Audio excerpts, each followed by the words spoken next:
Okay. Come here, come.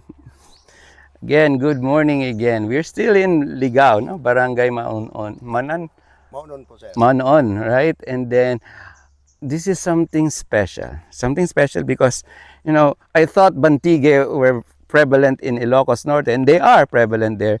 But here also in Albay, in Ligao, we are actually in the middle, in the middle of a Bantige forest inside the mangrove park in Ligao.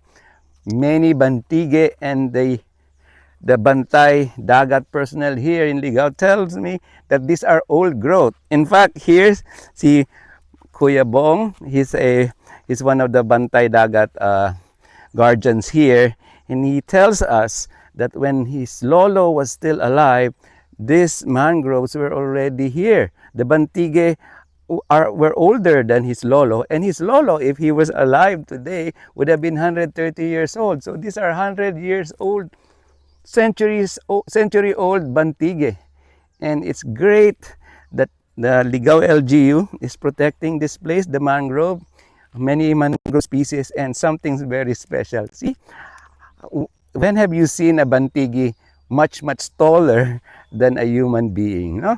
They're typically known to be bonsai, but actually they can grow also very tall. Again, special treat for us. Again, thank you. Thank you very much to the Ligao LGU for allowing us to visit this beautiful green space. Maraming salamat po. Maraming Sige po, sir. Kuya Bong. Sige po. And of course, there's their boss, Bob. Maraming salamat, Bob. Thank you.